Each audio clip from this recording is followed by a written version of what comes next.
welcome to this short webinar, and it's for people who may want to become or know more about becoming a lived experience co-trainer at Shoutout Academy.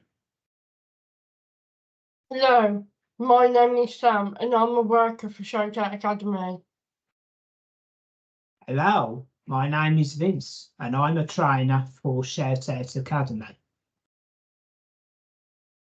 I'm Sean, often called Sergeant Sean. So I'm the project manager of Shoutout Academy, but I'm also the facilitator for this trio that's actually running this webinar. So who would like to introduce Shoutout Academy? Shoutout Academy is a part of Dudley Voices for Choice, DVC, a self-advocacy charity based in Dudley within the Black Country area of the West Midlands. So how long has Shoutout Academy actually been going?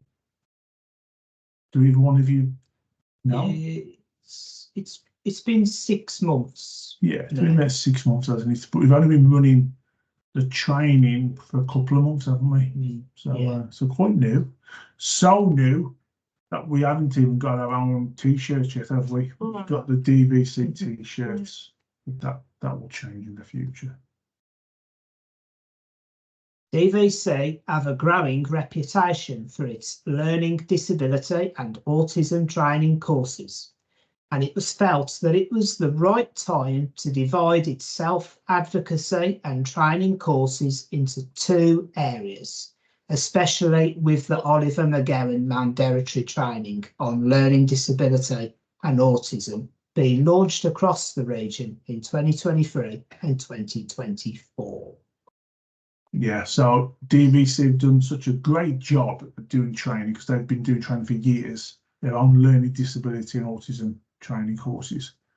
That really it was starting to take over a lot of the work, wasn't it? So they decided let's have a separate part that actually delivers the training, so we can keep to our core work of self-advocacy.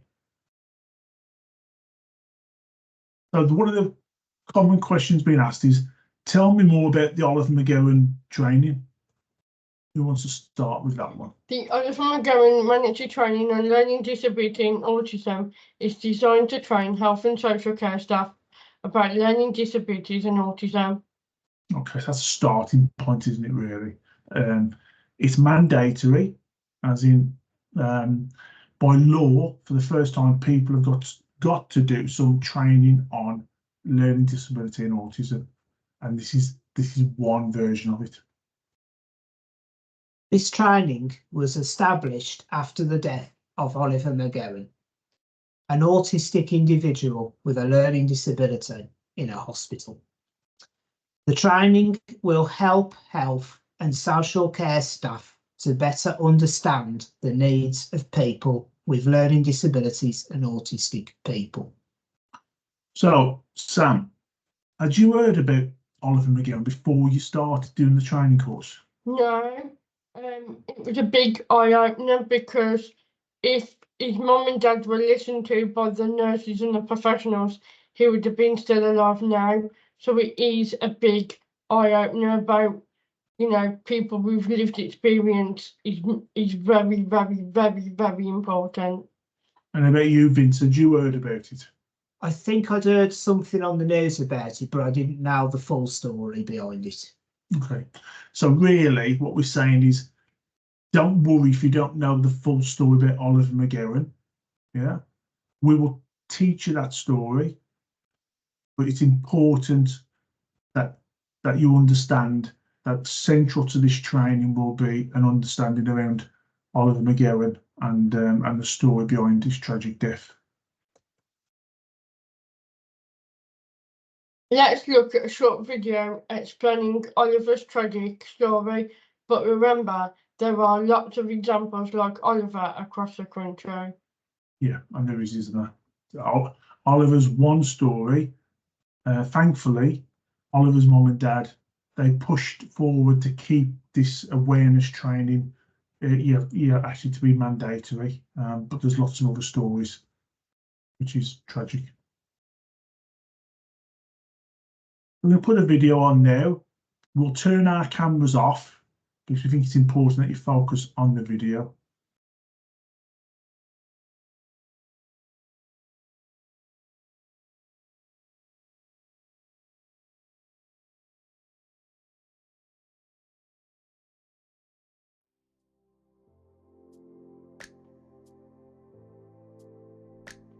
Across health and care, an overwhelming number of staff are dedicated to working together to ensure everyone receives the best possible quality of care according to their needs. And it's recognised that we do incredible work saving and improving lives. But there are times when things go wrong. And when this happens, it's vital that we reflect, update our knowledge and do better. In 2016, Oliver McGowan died following a severe reaction to antipsychotic medication. When given this medication, he wasn't mentally ill. He was, as an autistic person with a learning disability, reacting to an overwhelming and highly stressful situation. An independent learning disability and mortality review found that the procedures that were followed didn't work for him and that his death was avoidable. The reviewers found that key warnings from Oliver, his medical notes, and his family were ignored. And that if staff had a better understanding of autism and learning disability, they could have made some simple, reasonable adjustments to his care, which could have saved his life. Oliver was 18 years old. His was one of many hundreds of premature deaths of people with a learning disability and autistic people that happen every year. This doesn't include unreported deaths, near misses, or the trauma of misdiagnosis over medication, unnecessary restraint and exclusion, which autistic people and people with a learning disability face every day. The Health and Care Act now states that regulated service providers must make sure that all health and care staff have appropriate learning disability and autism training. The Oliver McGowan Mandatory Training on Learning Disability and Autism is the government's preferred and recommended training.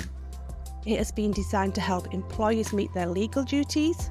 It is nationally recognised, transferable from employer to employer, and represents the standards for the code of practice. At its core is the principle of nothing about us without us. So it has been co-developed, co-trialed and evaluated, and is co-delivered by autistic people and people with a learning disability who are paid for their time. Far more than a box-ticking exercise, Oliver's training represents the vital first step on an important journey towards getting things right for people the first time.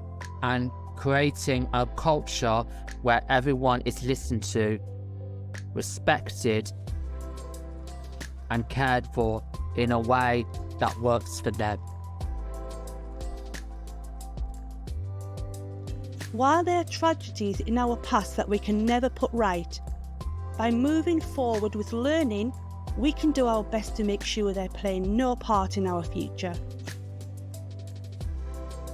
We all have the ability to make a difference in changing culture, hearts and minds.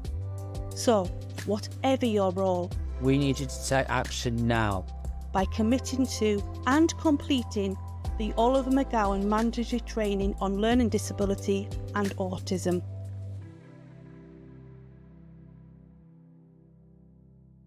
So, every time I hear the story, can you tell us more about the training I will receive? Is a common question that people ask as well. What training are you going to receive? So, Vince, if you want to start that one. We will teach you how to do the job. We do this in the following way.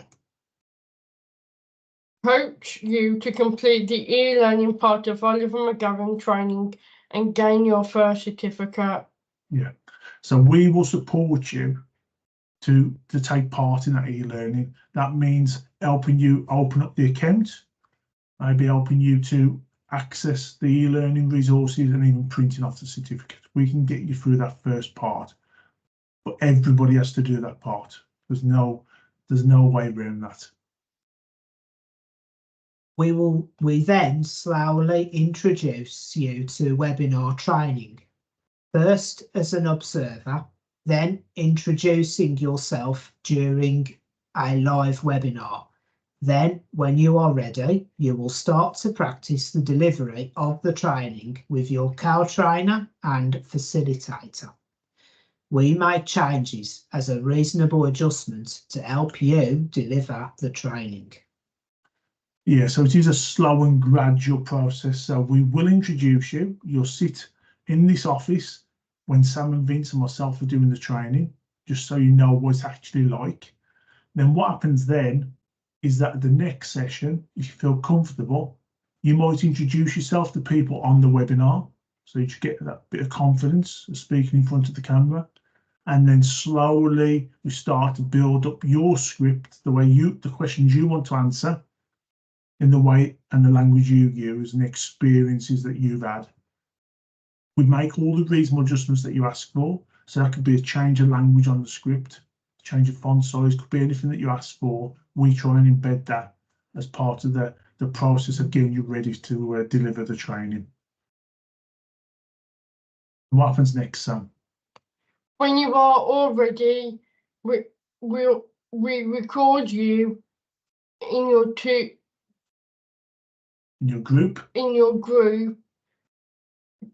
completing a 1 hour webinar. This gets checked by a person, and if everything is okay, you are then ready to deliver training and get on official trainer certificate. Yeah. So this is what happened with us, wasn't it? We had to record it, we had to practice it, record it, and then when we was ready, we sent that off to a person, and they checked it to say, yes, you've followed the Oliver McGowan guidelines and you can become an official trainer for Tier 1 and you get a certificate for that. You can't deliver it until you've done that. How long that takes, it depends, okay? But that doesn't really matter. You will go at the speed that you want to go at. Oh, so we've got some pictures now, haven't we, guys? This is the fun part. So what's his first picture then, Sam?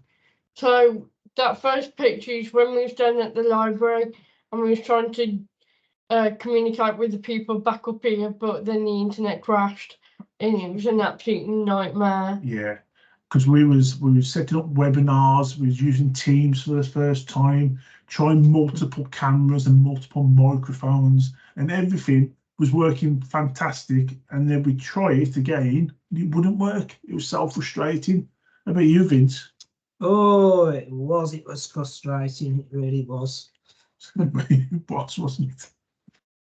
So what's this next picture? So here we have me and Sam putting answers to questions from the Oliver McGowan into our own words, basically. So we used our own words basically as part of the scripts. Yeah. So there is a guideline script that you have to follow, but that can be adapted to meet the language and the communication needs of yourself. So we can change that. But you have to do that. It's your words, and then we help you get that onto the system. And then any questions about lived experience, we want that in your words, not our words. So it could be about a question about communication. Sam will talk about her lived experience in that, and Vince will. But that'll be different to the one that you may give. Oh, what's this one then, Sam? What's this next picture? This next picture is just our own laptop, our work laptops, and then the main computer screen that we would be reading the script on. Yeah, so you've got a laptop, haven't you? Yeah. And then from that, you read off the main screen to keep you on time. It gives you an idea of what you need to be covering next. Okay. Oh, who's this guy then, Vince? This is me. Just getting ready to register on the Oliver McGowan. This was for a webinar. Yeah, so that's what the webinar page looks like, isn't it? And you have to join in. Hence why you need a bit of basic computer skills, really, just how to join something, how to get onto an email. It's not great computer skills, and we can learn you the basics. And we got This is me logging on to Oliver McGowan webinar. So yeah, so that's exactly the same home page, isn't it? Same room as well. It's important that people know that you are all in the same office or building. You're not working in different places at the moment. Oh my God, who are these people? Vince, who are these three? So that's a picture of the three of us together. Wow. So we look like we're coming from prison, don't we? We've got a DVC t-shirt on, and I think there's only Sam smiling because Sam does like having a photograph taken. Whereas, you know, Vince and myself were a bit less. You were a bit camera shy, aren't we, Vince? Well, sometimes. So all of this, I hope it gives you an idea of the journey you go through. Really, it ends in hopefully the same picture as this. So what's this picture, Sam? This is a picture of us. We've actually completed the Tier 1 Oliver McGowan Mandatory training. So it's just to say that we are actually trainers now. It took us a long time to do it, didn't it? Because we was having to get all the computers, all the software. It shouldn't take new 3 hours as long. It should only take a couple of weeks of training before you're ready. And that's not every day of the week. Okay, so this next one is, I think they want to know what does a training session look like before, during and after, and they don't want me to tell them, they want the real experts to tell them. So Sam, what happens before we actually do the webinar? So beforehand you have to do an e-learning. I mean the half hour before. Half hour before. Half an hour before we're setting up, logging onto Teams, and just making sure the cameras work before you actually go on. Yeah. So we're doing all the checking. If there's any questions, we go through the questions that people have asked. We tell people how many people are going to be on the webinar as well. Really, we're just getting ourselves ready. If Sam and Vince are a bit sluggish or yawning, I have been known for us. In fact, this morning we did, didn't we? We had a little run around the building just to get our blood flowing. Hence why we're called Sergeant Sean. So what happens during the event, Vince? So during the event, we get to answer questions that members in the webinar have sent in, and we answer them in our own words. And if we don't know an answer, we will, we won't answer it unless we are confident of what we're actually saying is actually right. Yeah, and that's hard, isn't it? Hard not to answer questions that you don't know, because it's a natural human behaviour. So what we're doing then is that we're just running through a 1 hour webinar, a bit like what we're doing now, but it's a different type. It's very much an information with a bit of engagement in between. There's a quiz as well. So what happens? So we'll come to the end of it. What happens after that, Sam? But then after that, we then sit round as like 2 trios with the facilitator, and he asks us what's gone bad, what's gone good, how we felt about it, and then we just log off. Yeah. So yeah, it's just talking through, isn't that reflection where we just go through, okay, what went well, what didn't go so well, what could we improve? Has anything upset you really? I'm looking for for that as well. And if so, he'll actually carry on talking.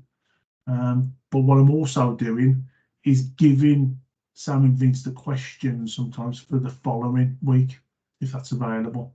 So start having a look at the diagnosis age, average age of diagnosis amongst autistic people, for example. That was one of the questions. So Vince will go and have a look at that, and then he comes back in a few days and starts giving me some answers to that. So there's that part as well, isn't there? Yeah. Also, the next question that people have been asking, which we'll answer in this webinar, is tell me more about when, where, and how many sessions I might have to do.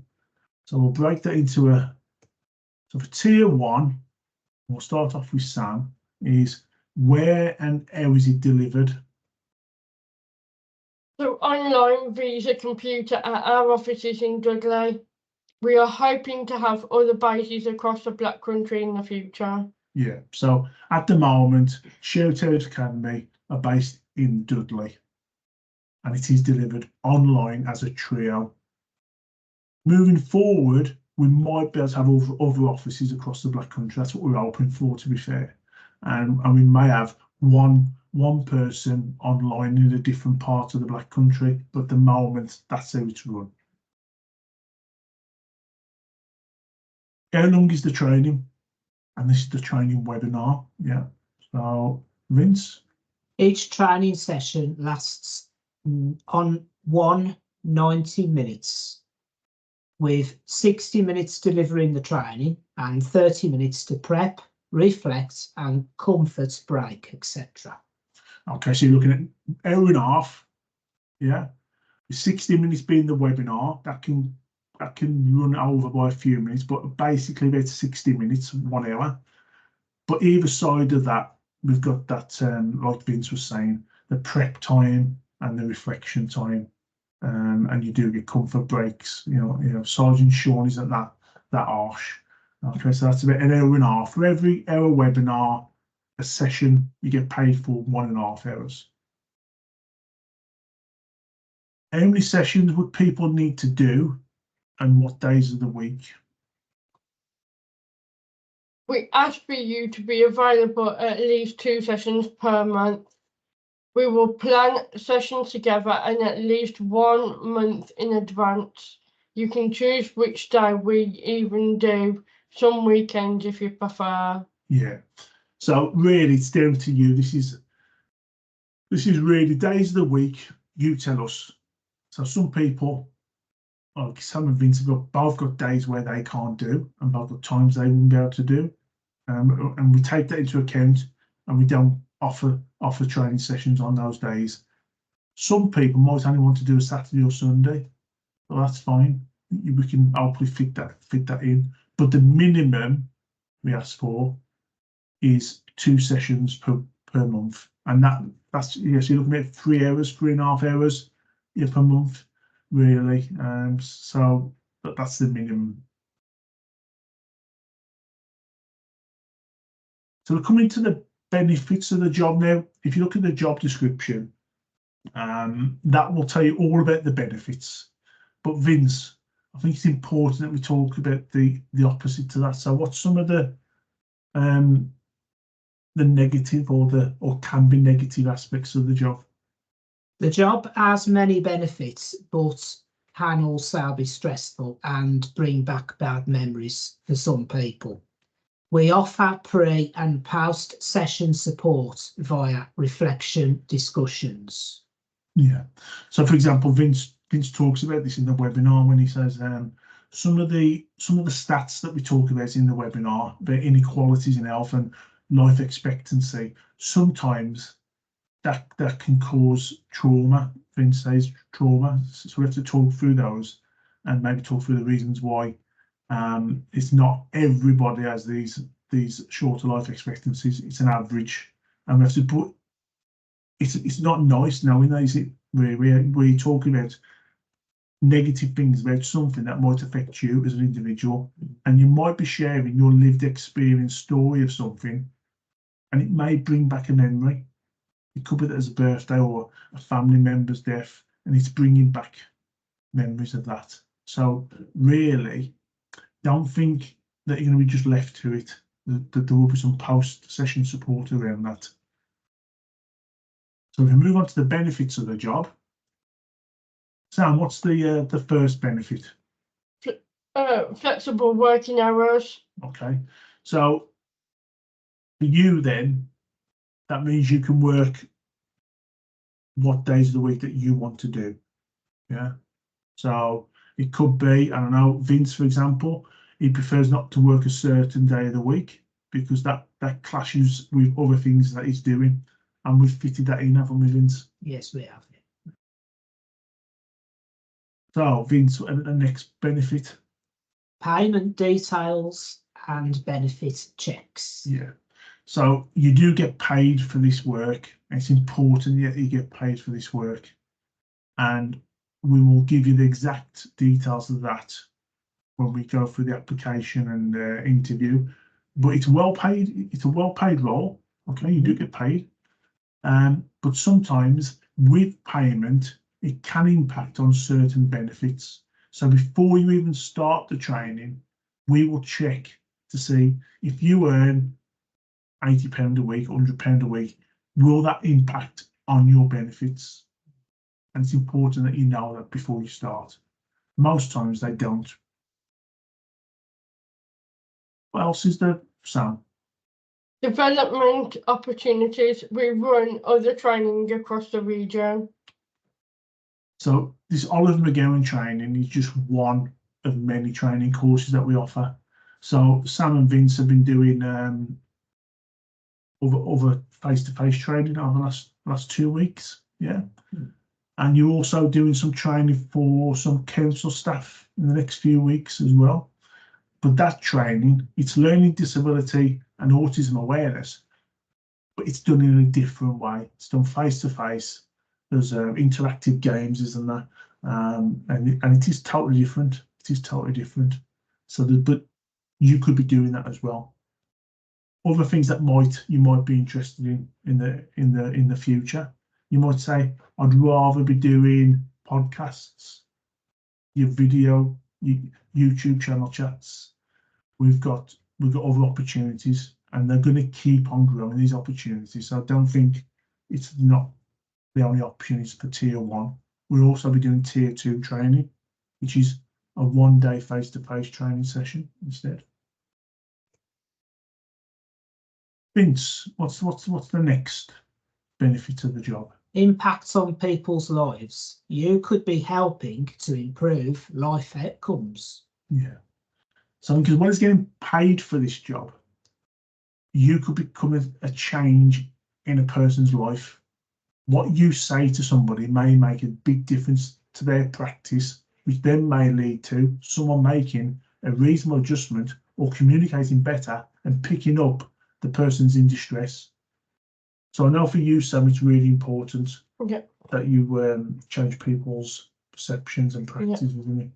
And I think some of the webinars we've been on, some of the good practice that's been shown, and at the end, I said, I've never thought about making that reasonable adjustment. I've never thought about doing this, but now I've heard you to talk about your experiences. I'm going to take that on board. And that's going to have a snowball effect, isn't it? So you're not just getting paid for it. You are being part of a change movement. The Oliver McGowan training is part of a change movement to change everybody's practice so they're more aware. But it's a good reason to become a part of it, isn't it? So, can you become a lived experience trainer? This is what a lot of people ask, and they ask that because often, for most jobs, they're rejected, aren't they? You know, if you look at the employment and unemployment stats of people, you can see why. So, what's the first criteria of becoming a lived experience trainer? So, Sam, what's the first one? Do you have a learning disability, or are you an autistic person? So yes, that's the first criteria, isn't it? To become a co-trainer, you have to have either a learning disability or be autistic or a combination of both. That's the first one. Vince? Are you interested in giving training to make sure health and social care staff provide person-centred care and make reasonable adjustments? Yeah, you've got to be interested in becoming a trainer. If you just want to do it for the job, I'd say it's probably the wrong type of job. It's, you know, like we said, it's quite a stressful job at times because you're talking about your lived experiences. So you've got to be interested in training, really. Sam? Can you work at Showtown Academy for at least 3 hours a month? 2 sessions. Yeah. So that's the minimum, isn't it? That's what we spoke about earlier. That doesn't mean you're going to be able to do that for the full 12 months, okay? Because people do have to have time off at stage, but that's the minimum we're looking at, really, you know, on an average month. Vince? Are you able to get to our offices in Dudley Town Centre? Yeah, so this is one of the things we will want to change moving forward, but at the moment we can only deliver this training because it's online at Dudley Town Centre. So if you can't get to Dudley Town Centre, I would say still apply, but maybe put onto the waiting list here for when we go on to different offices, different areas of the Black Country, or when we start delivering Tier 2, because that's done face to face across the region. At the moment, you have to be able to get to the offices. Sam? Can you use a computer? So, do you have to have high levels of computer skills, Vince? Not really, you just need the basics, really. So how to log into your emails, how to get how to log on to Microsoft Teams, which are all basic skills, really. So, So as long as you're comfortable, confident on using a computer, I would say apply. Any parts that you don't understand, then we can support you to get the skills needed. Are you willing to work as a team of at least 3 people? Okay, so each training team is called a trio because there's normally 3 people, 2 lived experience, and then 1 person like myself who just facilitates it. But it could be more than 3 people. You could have parent, carer, support worker with a person in the trio as well. Are you okay working with other people in an office? Yeah, are you going to be respectful for that person, to the other people? Are you going to listen to them? So it's important that you don't mind working as a small group of people. If you do, start thinking about that, because we might better offer other opportunities, but it's maybe not the right opportunity for you if you like working just on your own. Vince, last one. have you read the full job description and feel you are the right person for the job? Yeah. So on our Facebook page, Twitter page, on our website, there is a job description. Gives you a lot more detailed information than what we're sharing today. I think it's important that you read it. It's an easy read version as well. But go through it with someone that you respect, and just check, are you the right person? Do you fit the criteria? Because it's important, really, that you have the right job to match your skill set. So when you go through the job application form, so what's going to happen there is there's going to be a few options to be able to just fill out a job application form. It's not going to be a long form, yeah. So don't be put off by this application form. It's just a short, get your details. But how can they get this application form, Vince? Please contact us if you need any help with filling out the form, as we can fill it out on the phone or online. So just ring the numbers on there. How else can they get the job application form, Sam? This job application form can be downloaded via... Yeah, and there's a link to the form there. You can also email us, is that right, Vince? Yeah, you can also email us by the email on the screen if Yeah. you want a copy sent to you. Okay. And then there's another option as well about the website. Sam, is that correct? Download a copy at our website at www.deadlyvoicesforchoice.org.uk. And the final code way, because some people like this QR codes, don't they? Or you can download a copy via the QR code. Okay. So we hope that you still want to become a trainer. Would you recommend becoming a trainer? Yes. Yes. Yes. Yeah, Sergeant Sean's not too hard. Okay. I'm loving to meet some of you. We'll go through it. You're under no obligation at any stage. You can drop out at any stage. Okay. There's going to be a drop-in session face-to-face at the DY1 Centre next Wednesday. So have a look at that. That's on the social media pages as well. I think it's about 11:45 or 11:30 for an hour. You can come and just ask any questions. So come and say hello. If not, keep having a look at this webinar and then look out for the job application form as well. Thank you very much. I hope you found it helpful. Thank you. Thank you. Bye. Bye.